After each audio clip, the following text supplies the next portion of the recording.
And just like that, Darren Ferguson shot the magic of the cup in the back of the head. Has he not heard of romance? Welcome to the Anglo-Italian pod. As always, my name's Rory, and I'm joined by my very good friend Adam. How are we doing, man? Yeah, very good, thank you. Yes, the FA Cup spirit is very much alive, even though we didn't get the shock that we all wanted, which was Tamworth beating Spurs. We were so We did close. see some other results take place, but more importantly, Rory, how are things in Milan? I've managed to not throw myself off the top floor of the building at work today. It was a rough morning waking up, I'll be honest. I had to do quite a bit of distancing last night and kind of disassociation, but in general, very good. Just what a shite couple of weeks for Arsenal. Really difficult. But it was good to have the FA Cup back. I really enjoy FA Cup third round weekend.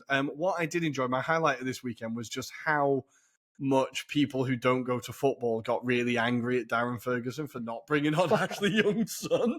A very, very understandable decision when you're only 1-0 down and probably not best to bring on a defender. But Adam, did you see the Ferrari? Do you think it was a bit over the top, right?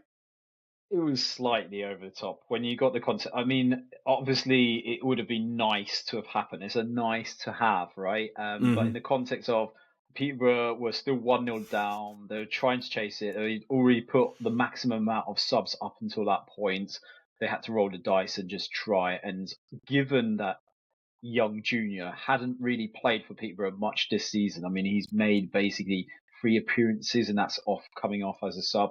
I don't think it necessarily justified having this storyline. But yeah, I'm glad that Darren Ferguson stuck to his principles, if anything, more than anything. But yeah, let's see if we got some more stories out of this week. And I'm sure there was a lot for us to reminisce, right? Oh wow, absolutely, absolutely. I really love the idea that like Peterborough fans wouldn't be absolutely fuming if he did bring him on, like, and rightfully so. If you Yeah. know what I mean, like a lot of fans being like, yeah, but if you're a Peterborough fan, you don't want. Also, I was really amazed to hear that Darren Ferguson was actually still in charge there. He must be the Yeah, longest he serving is. manager now, right? He must be the longest serving manager. It's only because he's chopped and changed with his ex-player Grant McCann, even who Okay. is currently at Doncaster. So Darren McAntony has a bit of fetish between the two of them. When he doesn't like one, he goes to the other and then brings them and then sacks them, and yeah, goes through a merry-go-round. So Well, that's a basically, job it share. goes I Grant like McCann, it. Darren McAntony, and then Darren Ferguson. Which one is it going to go through? So it's that little spiral, the love Wow. triangle, as we would refer to it, Yeah, Peterborough, I right? absolutely love that. I was genuinely surprised to see his name. I was like, God damn, he's still there. Fair play. But yeah, that wasn't the biggest story of the FA Cup, I think, No. despite what Twitter said. I think the kind of the moment we really got carried away with in the performance of the round maybe was Tamworth taking on Tottenham. We'll be talking about that Mm, performance there. The biggest yeah, upset, Brentford at home losing to Plymouth.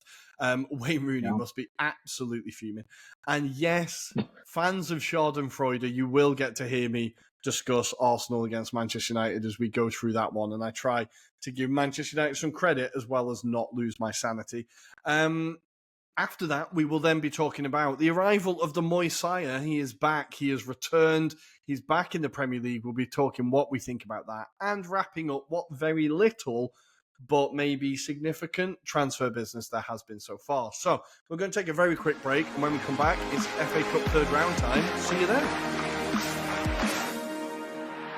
And we are back, FA Cup third round time, people. And we're going to start with, I think we'll start down at The Lamb, one of the best stadium names in the country. I'm sure you'll agree.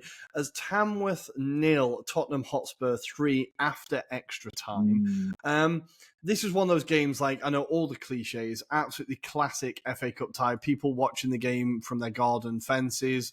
A capacity of about 6,000. Really, I love that ground, love the atmosphere. They were absolutely crammed in, but I don't want to sound too patronising, but the performance from Tamworth was genuinely absolutely fantastic. Like, I thought they were incredibly well mm, organised, but also the fact that they were able to cause Tottenham so many problems with their high line was yeah, genuinely impressive. I thought the player that kind of caught the eye the most was Enoru, who was like the kind of yeah, pacey winger on the break, was able to exploit that backline a little bit. If you had a little bit more of a final end product, they might have caused a bit more of a problem. But the player for me that really stood out was McGlinchey.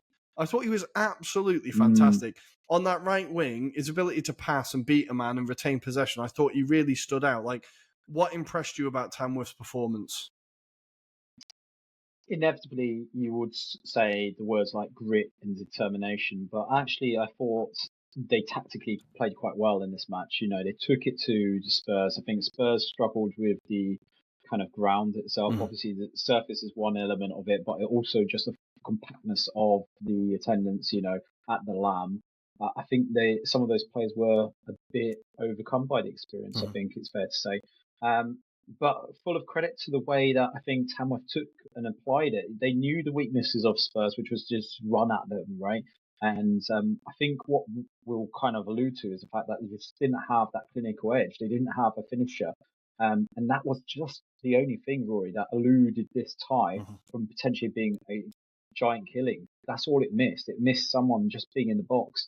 I think for all the effort, you know, had this tie been one that could have gone to replay, for example, I think that would have been a magnificent result in the Mm-hmm. grand scheme of things. But what I would say is superbly, done by the fact that these are part timers as well, taking on, it's fair to say, partly Premier League standard players. I appreciate there's a few players that don't normally get game time You're within not the just Spurs talking squad, about but Timo Werner, majority.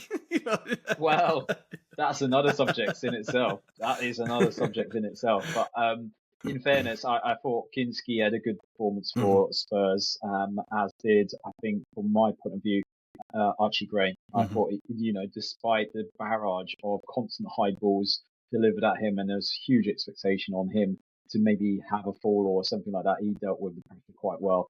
But yeah, as you allude to, some of the players didn't really turn up on this day.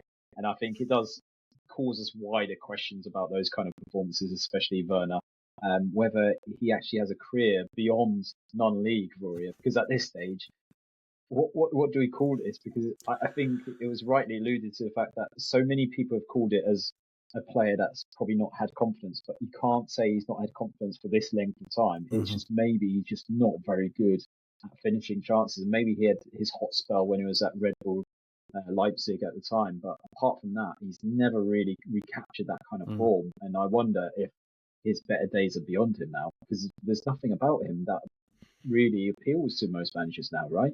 Yeah, I feel like he's just I think I said it before, but he's like Adama Traore without the muscle. Like he runs in straight lines, but doesn't really do anything when he gets the ball or gets any. And I Yeah. think I'm being harsh on Adama Traore there, like in terms of the I end think he's product. more tactically astute. I think the principle is the same. I think what he does is he runs in a straight line, tries to catch the ball. If he does catch the ball goes nowhere near where he intends it to, and then or he doesn't catch the ball. I thought it was a really, really hilarious performance from him where I was like, I've seen this guy, like, when the first year of the pod, I think was when Chelsea bought Havertz and Werner. And I said on the Yeah. pod, I remember saying, I was like, Chelsea have just bought the two brightest prospects in German football. These two are going to be the players that will like lead the Germany team for Years to years. come. I couldn't be more wrong. We'll get on to Kai Havertz later, but I think, yeah, Timo Werner, I'm really confused as to what's happened with him. I think Ange has talked about it as well, of been like, on his day, he's a great player. Like, he has these and he kind of called him out, I think, where he's like, he has these performances Yeah. where he just doesn't, he looks like he can't He said control the he's not ball. performing. Yeah. And it's just, I thought this was the perfect opportunity for him to get 2 or 3 goals and really kind of, kick on. But I Yeah. thought the attack in general for Spurs just did not click. No. And they didn't cause Tamworth anywhere near enough problems that they should have done. Especially in the first half, most of their opportunities were just James Maddison shifting onto his foot and trying to score from 30 yards. We do have to say, Singh in goal as well for Tamworth was absolutely fantastic. Made some incredible saves. Like, his all-round goalkeeping play was incredible, I think. But yeah, Spurs just didn't cause them anywhere near enough problems. And then No. they only really made the breakthrough. And obviously it was an own goal, but it's extra time. You're up against part-timers. The longer the game goes on, you're going to, like, Tamworth just needed penalties straight away, really. You knew the goal was going to come. But we do have to say, Spurs did get the goals. It was an own goal from Shikuna, really unlucky, just a kind of disorganised defending there. And then Kulusevski and Brennan Johnson to kind of put the icing on the cake. But for Spurs, all that really matters here is obviously that they get through, but they'll be a little bit annoyed that they've had to do extra time, even if they've still had to do extra time and they've got a game on Wednesday. Yeah. Like, they really should have been able to get this done in 90 minutes. With the quality of players that they've got at their disposal, they should have displaced this Tamworth side. Even if it was a scrappy like 1-0 within 90 minutes, they should have had enough within them. Surprisingly, I felt that they had a bit more fight as soon as players like Bergvall came on. But that's another point I want to kind of quickly allude to, Rory, which we've kind of escaped past, is the refereeing standard for this match was absolutely shocking. And Yeah. Bergvall Yeah. was guilty of 2 of those incidents where clear fouls were given or were on the Tamworth players, but not given in the favour of Tamworth. It was just kind of played on. And as soon as Bergvall did go down, suddenly it was a bloody free kick, wasn't it? Yeah. Gave us the meme of Matt Letizia doing that conspiracy theory talk again. Like it's just like the foul before the Spurs goal was like as clear a foul as you're going to see. I think for years, right, I absolutely despised Dele Alli when he was at Spurs, right? I just thought he was such a prick, did not like him. Well, I found my replacement. It's Lucas Bergvall. I already despise him. Every time I've seen him play, I understand Spurs fans must love him because he flies in a tackle. He looks quality, but he looks like a prick. And when he plays for your team, you love him. When he plays against you, you hate him. I think I've found my replacement for Dele Alli. I really can't stand him, which means he's going to score on Wednesday. But yeah, I couldn't believe that wasn't a free kick. But we do also have to say, at the very end of full time, Tamworth had 2 massive chances to win the game. McGlinchey just didn't quite get the ball out of his feet, couldn't get it across goal, kind of tried to take the shot, but couldn't really get it done. That was, I think, once that didn't go in, you were like, that was your one, right? Yeah, 100%. That was definitely the opportunity that they needed really at that moment in time. Just needed to be a bit more perfect. That's the only thing we're talking about is perfection here. And that's what was missing for Tamworth. But fair play to them. Great effort. Just a shame. On another day, I think they get a goal. Yeah, no, absolutely. And finally on this game, Dan Creaney up against Dragusin was a really enjoyable battle throughout. They were both just absolutely battering each other. The man with the greatest name in football, Tom Tonks. He had some of his stereotypical throws, which were absolutely fantastic. And yeah, I really enjoyed. Oh, and Christopher Ray's son, Christopher Ray, came on in extra time as well, which I really enjoyed. So yeah, lots to enjoy here. Classic FA Cup tie, but Spurs do go through. Congratulations, Tottenham. Let's move on to the next game that we're going to talk about, and it's probably the upset of the round. Well, it is the upset of the round, isn't it? I think Brentford 0, Plymouth 1. Whittaker, one of the few players at Plymouth this season that's been able to come out with any form of credit, with a wonderfully taken goal. And this is a bit of a... I think, before we talk about Plymouth, for Brentford, they really should be targeting these cups. They've got nothing to really play for in the league in terms of, like, you're not going to go down. You're probably not going to make Europe. Like, for the Brentford fans, this must be really disappointing that they've gone out like this. Not only because it's a lower league team, but the fact of, like, can we not have a proper fist at a cup run? Like, it feels really like a letdown. It does in some respects. I think I've been looking at the commentary, and a lot of Brentford fans were actually quite happy that they got taken out at this stage of the cup, which was surprising. I think their views, some of them, and I'm not saying this is a whole dispartization on all of them, but some of them felt that they kind of rested a lot of players, they rotated a lot, and the expectations weren't quite high for this match. But I didn't feel that there wasn't enough quality on the day to overcome this Plymouth side. Don't forget, this is a Plymouth side that is really struggling at the bottom of the championship, really struggling for win. And I think the last time they actually recorded an away victory was back in sort of October against Rotherham United.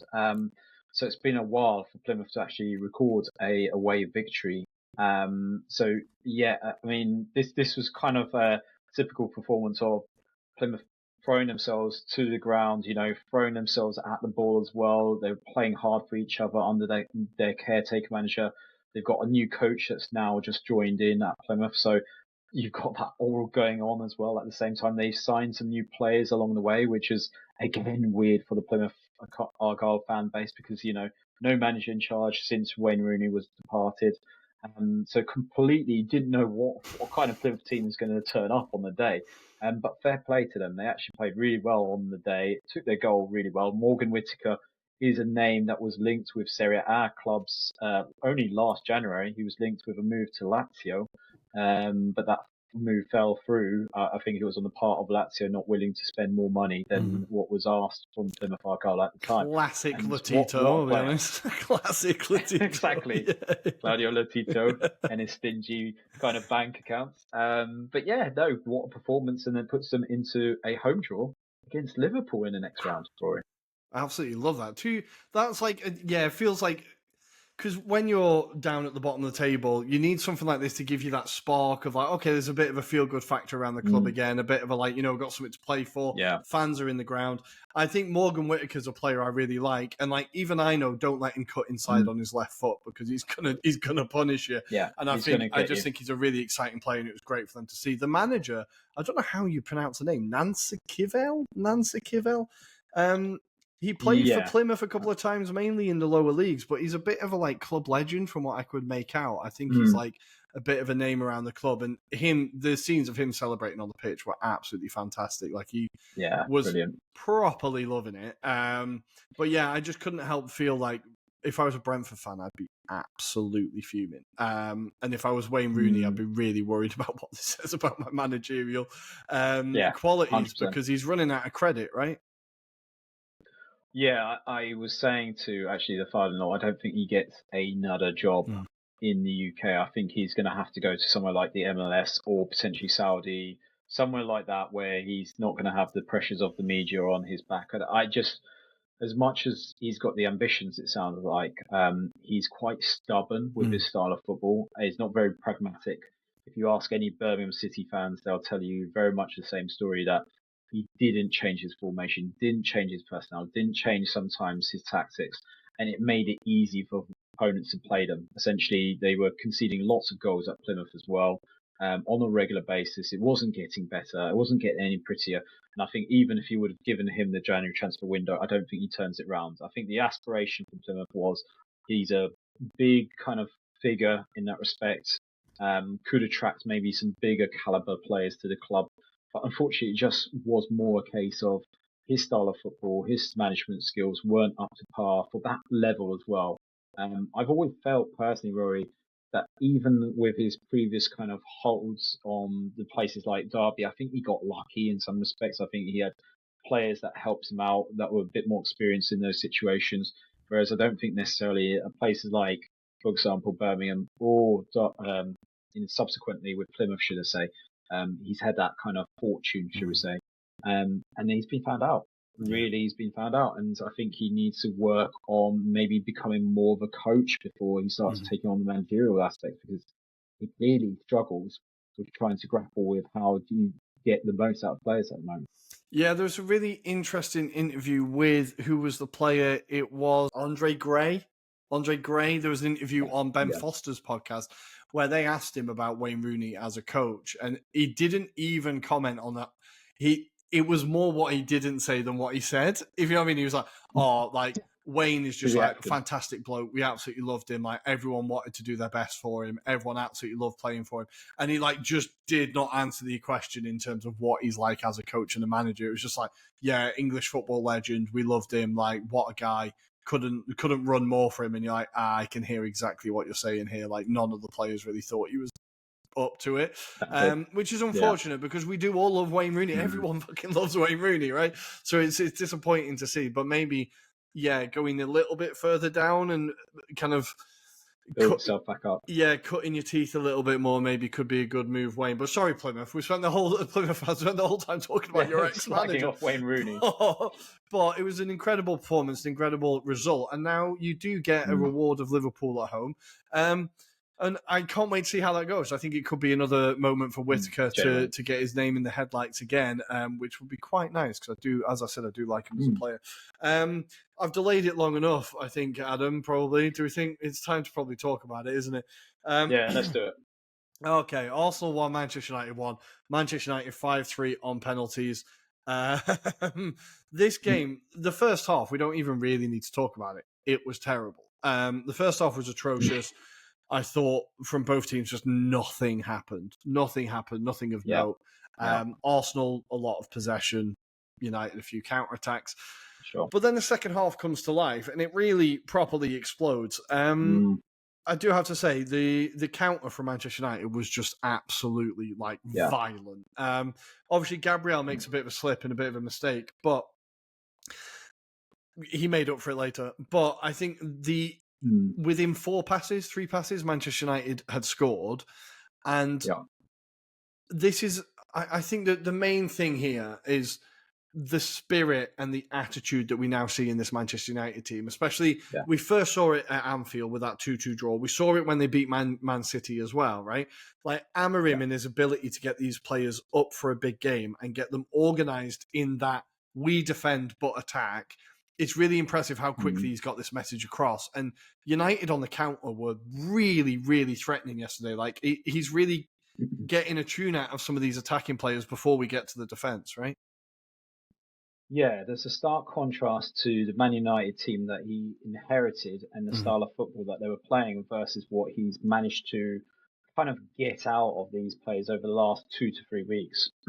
I think what was very evident, and probably from your point of view also, was the amount of running from both ends. Whereas beforehand, it was pretty much just get the ball as quickly as he can Mm-hmm. on the counter attack under Ten Hag, which was aimless. It didn't have necessarily a concentration point. It lacked that kind of target man elements in their game. Whereas now you've got like you say, it's on the counter attack, the quick turns, the transitions away from those kind of defensive moments into quick attacking moments. It's quite explosive, and you can start seeing like Ugarte holding it alongside Kobe Mainu. It's starting to look really a bit more balanced in terms of the way they play. Obviously, it wasn't helped by the sending off decision of Dalot, which I think had that not happened, potentially Man United go on Yeah. in the actual 90 minutes and win the game. But credit to them, I think, given the circumstances of it, also the additional kind of calls that were made by the referees, that, with the penalty call, for example, they were little moments that could have brought a bit more towards the momentum of Arsenal, but they rode those moments, fantastic save by Binder. I think his first nickname is being classed as Ring Binder. But yeah, otherwise that wasn't a phenomenal performance from him. When you contrast that to the game against Tottenham versus this game against Arsenal, he was almost like Gordon Banks. The Is he a performance he Spurs was fan? displaying at He chucked him in. He chucked him in against Spurs and couldn't help himself but block everything against us. Honestly, I could not believe it. Though I have to say, the penalty was, I couldn't believe they gave it as a penalty. I was like, look, I'm not going to complain about getting a dodgy decision against United because they've had enough against us where I'm never going to feel bad yeah. about it. But it wasn't a penalty. Havertz absolutely knows what he's doing there. It's a great save from Binder, as you said. I think it's not a bad penalty from Ødegaard. I think it's a good save. It's a good save from It's a good Binder. save. But I think once that moment happened, it was very clear where the game was going to go. But I think you made a good point. If Dalot hadn't been sent off, United win that in 90 minutes. There was no way Yeah, we were getting back into that game if they had 11 men on the pitch. It just wasn't going to happen. So I think once that happened, and then Gabriel, our best striker, scores, again, making up for the mistake, but he's always there for big moments. It's a fortunate goal. And at that moment, I thought, okay, well, we'll push on now. And I think we'll get this goal. And then obviously Ødegaard misses the penalty, but still there's like half an hour left. There's 25 minutes left. And I just remember sat there being like, okay, we're going to score. And then I looked up and there was like 5 minutes left. And I was like, we might not score. And it just seemed like chance after chance just kept getting presented to us. yeah, And we weren't taking them. Before I go off on a mini Arsenal diatribe, I do want to say the United defence was absolutely fantastic. I think Martinez, Maguire, and De Ligt is clearly going to be his back three now. That is his first choice back three. De Ligt, I think, was a lot more proactive in the defending this time. He made a few mistakes, which he will do, but I feel like you can see a bit more confidence in him. You can see a bit more leadership in him. Maguire in a back three, we've always said on this pod, has got the potential to be fantastic. He was just heading everything away. There was a scrap. He was getting involved. You can feel that he feels involved again. He feels like a leader on the field. I think that's great. And Martinez, as much as, again, I don't like him, I thought he had a very, very good game. And that 3 is starting to look quite settled. And when they drop into the 5 as well, there was no way we were going to break him down. There was no way it was going to happen. I think I've been impressed with Mazraoui since he arrived in total, to be honest. The only area for Manchester United I still think is, and it's a problem because they've spent a lot of money on both of them, is the attackers, the strikers. I cannot see where this is going. I think for some reason Xerxes gets more stick than Højlund, but I think Højlund does less on the pitch than Xerxes does. I think when Xerxes comes on, and when he came on in this game, he managed to beat a man, he caused us problems, he held the ball up. I didn't see any of that from Højlund, and I think they spent a lot of money on him. They spent a lot of money on him after he'd only scored 6 goals at Atalanta, right? There was a bit of hype about him in Serie A, but I think everyone was surprised about how much he went for. They have to kind of stick with him now. You can't just go out and sign another 90 million striker. Man United are close to breaking the PSR rules, right? They have to be really careful. So is this the last piece for Amorim to figure out, is how to get the most out of Højlund and Xerxes? I think Xerxes is more confidence-based, but is that the issue? Yeah. I still have a feeling that one of the two will be sold off in the summer. I get that vibe that he's going to say that he can get invested in one of them, but not both of them. I think they offer completely different things, as you allude to.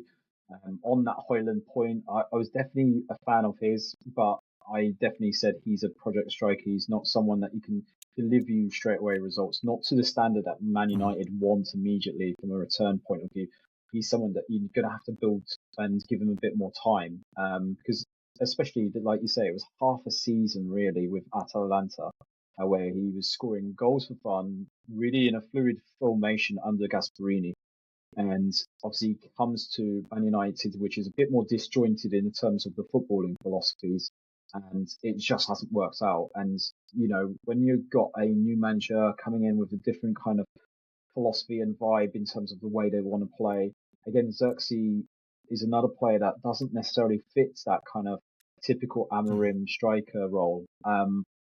But again, I can see some good credentials to what he can bring. He can be a number 10. He can drop off and he can provide. He can do a lot more. I think, like you say, he's unfairly been criticised for his contributions when he's had more of an impact than Højlund has this season. So again, I do wonder where his thought process is. But again, to your point, does a club go in there and spend the money that they've spent? Probably unlikely. Will they recoup some of the money? Maybe. But most likely, I would say one of them gets loaned out for the whole season next season. That's the way I look at it.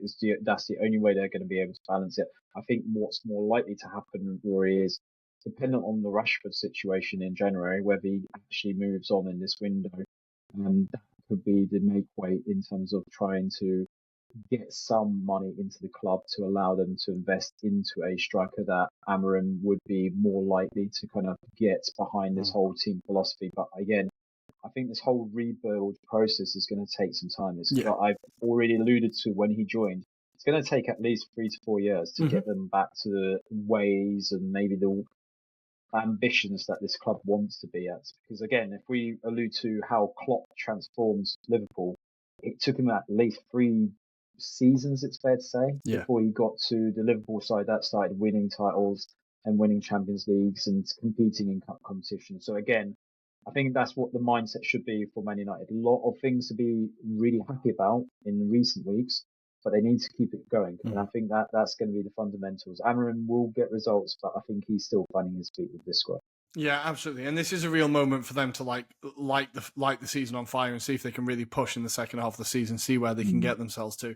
I think they still need to figure out how they want to play when they have to be the protagonist, when they have to take on the lead in a game, because so far the best performances we've seen from them are when they've sat back and let the other team have the ball. But when you're at Old Trafford, you can't do that. You have to figure out how to get past that, and that's when they've looked vulnerable. So I think there's still that to figure out, but I think overall an incredible performance from Manchester United, defensively fantastic. And Like, yeah, just everything about them. I was like, oh crap, they might be on their way back. I was hoping they'd stay down a little bit longer. For Arsenal, it's just this happened exactly the same time last season. It was a carbon copy of the Liverpool FA Cup game last year, again in the third round, where we battered them, had so many chances, and then it was an own goal and a penalty, maybe, that they scored to beat us. And it was just a carbon copy again. I think Arteta has a few issues to deal with here, but he has to deal with the fact that when we lose one game or when we drop points, we tend to continue to drop points. It's not like a one-off. It tends to become a bit of a bleed into other games. This all kind of comes from that Brighton game, I think. Since then, obviously, the Newcastle game, again, we create mad XG but cannot score. Again, mad XG here, cannot score. And I think I can't really blame Arteta because he has coached the players to 2 wins here. Like, they have created, the system has created enough chances for us to win this game. He can't literally kick the ball into the net for the players. Like, they have to do that part, right?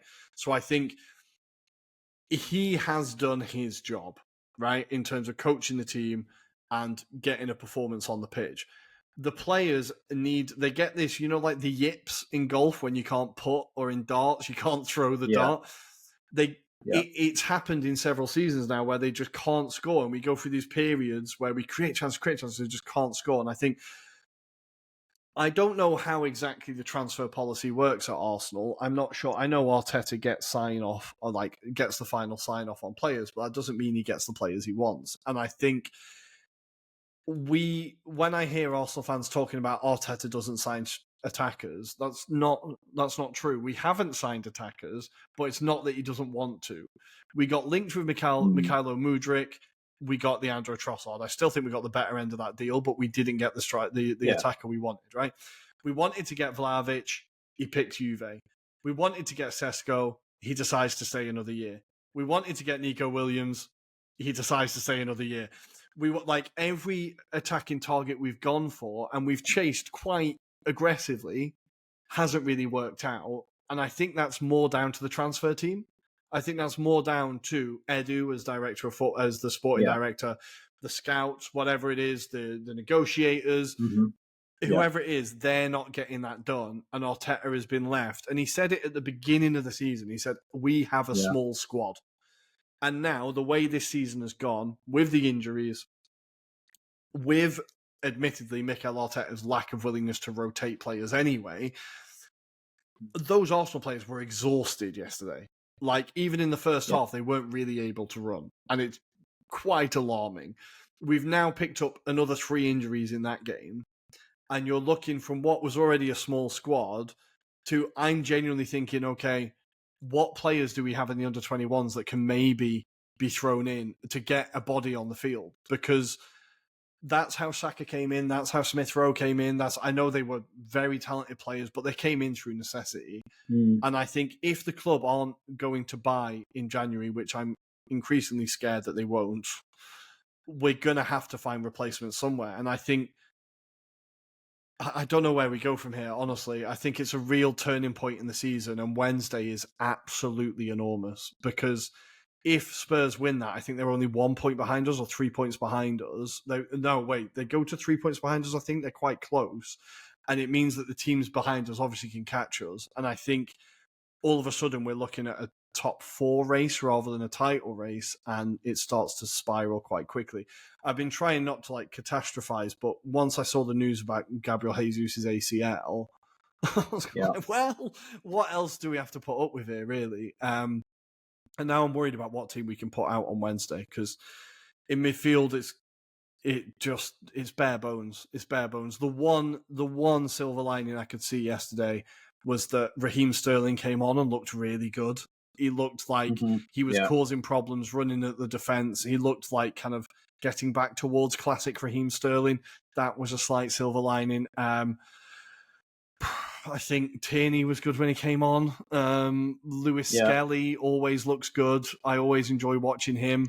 But all the alarm is around the attack. Like, how do you see it? I think with Havertz being such a confidence-based player as well, this is going to be a big hill for him to get over.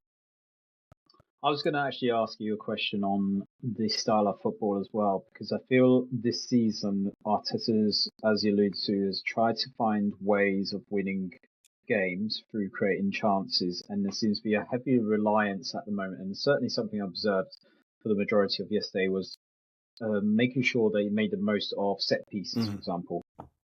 I wonder if that's disrupted the flow of the balance of the football that they used to display, which was quite a bit more open, expansive, and creating those kind of maybe chances as well, but to a greater degree because it was maybe taking a little bit longer in terms of whereas a set piece is a shorter time, it's quicker, it's more direct. You can see it's certainly something that they work on, but it's almost like they need to work on the combination of balance between that kind of open, expressive style of football to open up sides versus also making the most of set pieces. That's the difficulty, is trying to make the most of both really when it comes to a game like that.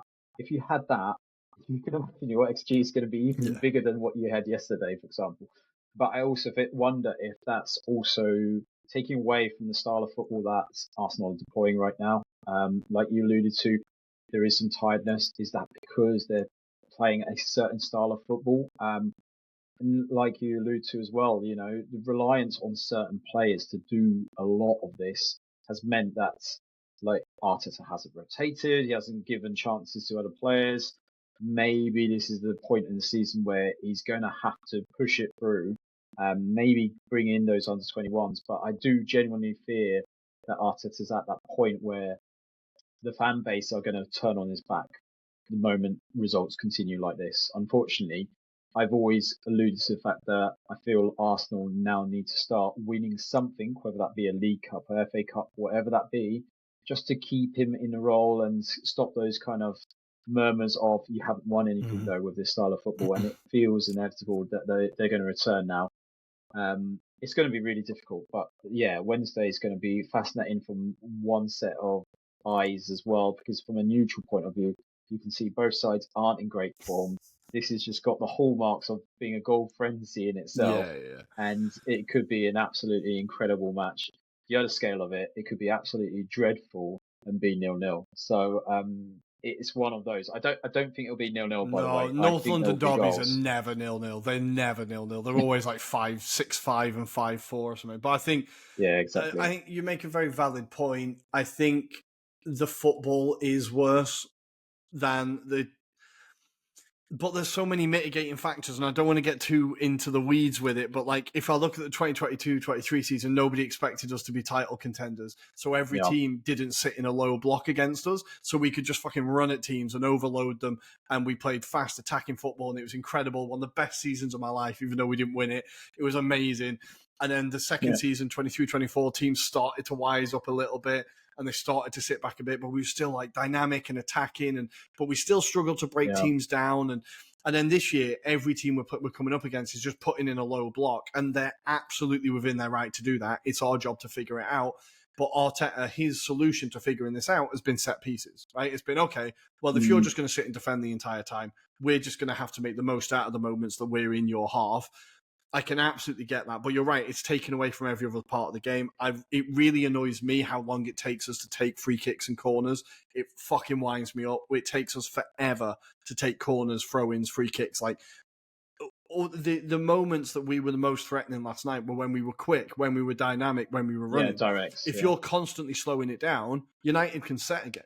They can just get, okay, we can do Mm, this all day. And I feel like at the moment, teams know, okay, just let them punch themselves out. If we can hold in for 60 minutes and then we'll get one, these aren't going to score.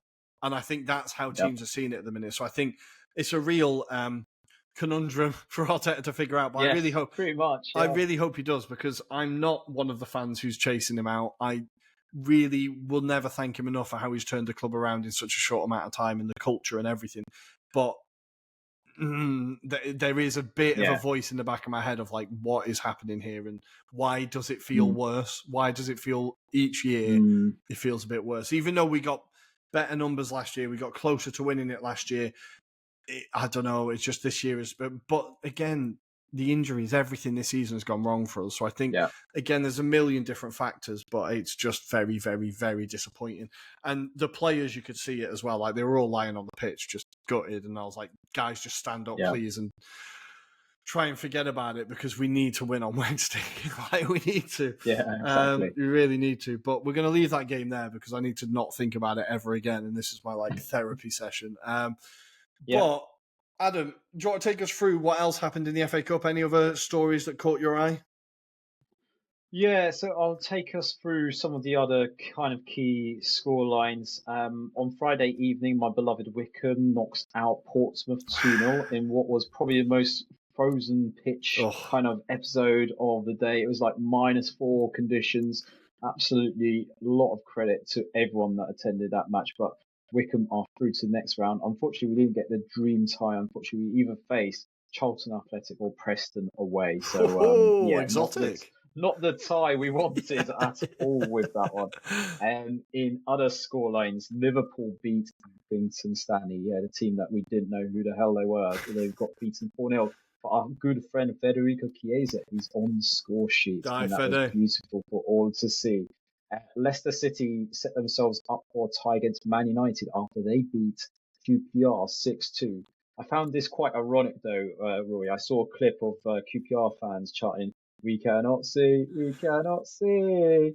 What the fuck are we watching? We cannot see." But I felt like, actually, QPR fans, they should maybe take a seat back, because that's what most away supporters see when they go to Loftus Road these days. They can't see anything, depending on what section of Loftus Road you're in, that's for sure. Other scorelines, otherwise, Chelsea are through also. They set themselves for a tie against Brighton in the next round, having beaten Morecambe 5-0 at home. But the tie also that we haven't alluded to, but give them credit, Exeter City beating Oxford United, who are part of the Championship these days, beating them 3-1 at home. Very comprehensive performance from Exeter, and they fully deserved that. Otherwise, Reading came close. They took Burnley into extra time. However, Burnley go out 3-1 winners. You have to have a look at YouTube for Lewis Wing's equaliser for Reading. It was through the arms of the Burnley goalkeeper at the time. Otherwise, Leeds United beating the kind of posher version of Leeds. I did enjoy the scenes from that. Penalties. Yeah. It is Harrogate Town, but Harrogate did give themselves a good account for themselves, considering they are League Two side versus Championship, soon to be probably Premier League side Leeds United. Other than that, then we'll probably call out Man City winning 8-0 against Salford and maybe getting some confidence off the back of that. I did really enjoy two things from this game. Sorry, Grealish getting a sympathy penalty against Salford because they wanted him to go get a goal. Really enjoyed that. And anytime Cole Robinson gets absolutely battered, I love seeing his face. I can't stand the bloke. I'm here for that. James Corden on the sideline, as we call him. Otherwise, just two more games to summarise. Crystal Palace just getting a result against Stockport County at home, winning 1-0. A lot of Crystal Palace fans calling out for a need to sign some players. They are supposedly linked with Roman Size from Millwall, so we'll see if that happens in this window. And then finally, Bromley scoring a goal at Newcastle United. They will know of Andy Woodman, the former goalkeeping coach who used to be at there when a certain Alan Pardew was managing Newcastle United. Definitely an interview you should go out and seek, because he is quite funny. But unfortunately, they did lose 3-1 to Newcastle United. Otherwise, some pretty standard score lines, and we've got a few more matches tomorrow, Rory. I'll quickly run down those fixtures. So it's Leyton Orient at home to Derby County, Mansfield at home to Wigan Athletic, and the team that may face Wycombe Wanderers, Preston North End versus Charlton Athletic, and they're all 7:45 p.m. kickoff times. Very nice. Well, Magpies, I will tell you, Crew Alex beat Bromley 4-1 at home, so you might not be as good as the Alex. But guys, that is the FA Cup roundup. We're going to take a very quick break. When we come back, we're going to be talking the Moisaya. He has returned. We are back, and so is he. David Moyes is back in the Premier League, back on Merseyside, back at Everton. Absolutely love it. Adam, we've got a lot of midweek action. Should we start with the Everton game? Should we start with David Moyes? Yeah, let's do It that. feels Let's like do that. putting on an Why old not? jumper. It's just lovely to have him back, right? Yeah, it's got that smell. It's got that bobbly bits that has been in the wash so many times. Yeah, I love the memes, of him having a phone call asking for Leon and Co to come back and Getting the ring band up back Chang together. beers to be a sponsorship as well. No, genuinely, I think this is a positive step for Everton. Obviously, they need to secure stability for at least the next few seasons in terms of their, hopes of building something at the new stage in Bramley-Moore. There's been a lot going on about Dyche and his reign there. I did see a quite shocking stat about Sean Dyche's Premier League period. So in 360 appearances, or 360 games, should I say, rather than appearances, his teams have only scored 320 goals, which Wow. kind of sums up his style of football. People love his pragmatism, right? But I think that also takes an effect in terms of those ambitions. And maybe the Friedkins saw it and saw not a lot of aspirations, not a lot of green shoots of optimism, shall we say. Um, and there's been a lot of rumours, Rory, as well. Whether, and I would say this is rumour at this stage, but supposedly an account of Everton's fans kind of messaged Calvert-Lewin's missus to Mm. find out why he wasn't playing. She made out that there was some deeper issues going on within the club, especially around his fitness. Apparently, he was fit, and there was one particular incident that she recalls saying that Dominic Calvert-Lewin was tasked with defending corners, and he kept on heading them, denying any attacks happening. So Sean Dyche got really annoyed at this incident and said, "Stop defending corners." So Calvert-Lewin still defends them by using his body or clearing them, to which he then gets told to get out of training and get himself changed, which was apparently one of the reasons why the sudden scenes did took place in terms of his sacking. I think there's been some disharmony potentially behind the scenes, not with all, but with certain individuals. But yeah, that is potentially one of the incidents that really stuck. It's bizarre. It's It's a so really mad. strange thing to kind Right. of do, because if that was me, I would kind of say, right, Calvert, I'm going to swap you to be the attacker this Yeah, time yeah. rather than the That's defender. one of those. Um, That's one of those, like, when you and your missus, there's a bit of an atmosphere in the house, and an argument starts over the tiniest little thing, like, yes, who put yeah, this teaspoon there? And it's not actually about the fucking teaspoon; it's about everything else that's in the house. Like, that feels like one of them, doesn't it? Where he's just waiting for yeah, some opportunity to go off at him. Like, that's mad. yeah, 100%. So very strange scenes, but Rory, what I would say is, whilst this doesn't feel necessarily like a step up, do you feel Moyes will bring some stability to that club and actually get them pushing to better levels than they did under Mm. Dyche? Because it's the same group of players. I don't think he's going to change it drastically in this kind of half season. I think we're going to see a marked improvement, honestly. I think we're going to see Mm. like a real, not only with the fact that, like, I think the Freakins have played it quite well, and the fact that they know the manager coming in is going to get a very warm reception. They know there's going to be a sellout at every game now from here until the end of the season because Mm. David Moyes is back. They know that the players are going to be on board because he's the name. They know what he's about. He's got a reputation of being a nice guy, an honest bloke. He does his job. Like, you know what I mean? I think it's everything that you could really want for a manager when you're looking at just staying in the league, right? And then when you Yeah, look at like his record at West Ham now and where West Ham are now, you kind of realize how good a job he was doing at West Ham. And okay, the football might not be the West Ham way or incredibly entertaining, but it was yeah, effective. He got them into Europe season after season. And I think Everton are looking at that and going, well, he can definitely get us up there. We've got the money. The Freakins have got money. They're not afraid to spend money. It's who they spend it on that's an issue, but they're not afraid. They're not afraid to spend yeah. money. So I think they know that they've got a manager that wants a long term Mm. project. That's They it. need a long term project, like you said, to make sure that this stadium is a Premier League stadium, and it means they're building towards something. I think it's a really clever move, honestly. Mm. Obviously, the Definitely. podcaster in me wanted Jose Mourinho to come in so that we'd have so much to talk about. Of course. But I do think Moyes is going to be a little bit more boring, but much more effective for Everton. So I think it's a very, Mm. very good appointment. And Aston Villa at home isn't the worst start, I think. Like, Villa have been No. incredibly inconsistent this year. It's a game that you could definitely see Everton nicking a cheeky Winnable. 1-0 and getting it off. Mm. Yeah. 100%. 100%. I could definitely see that happening.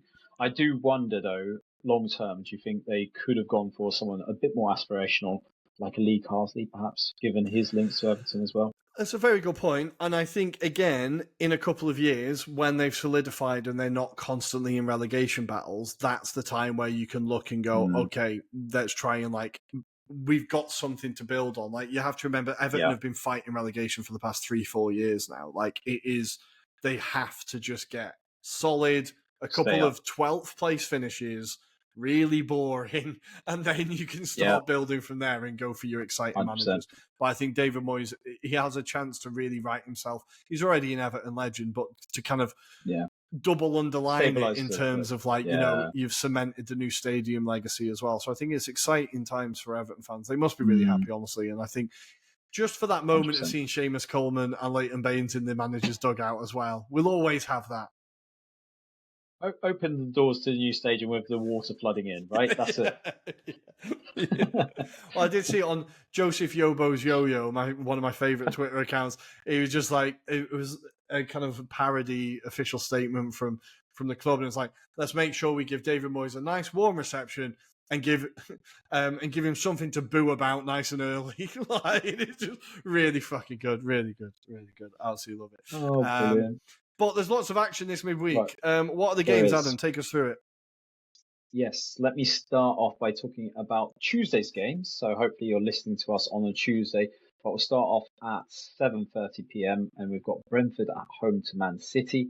But also at the same time, we've got Chelsea at home to Bournemouth and West Ham United at home to Fulham. Before at 8 p.m, we see a bit of a cracker, it's fair to say, Rory, as Nottingham Forest face Liverpool at home. Come on, Forest. Forest. Then on Wednesday evening, we've already alluded to Everton taking on Aston Villa. That's at 7:30 p.m. Also at the same time, we've got Leicester City at home to Crystal Palace, Newcastle United at home to Wolverhampton Wanderers. Then at 8 p.m, we've got the North London derby, Arsenal at home to Tottenham.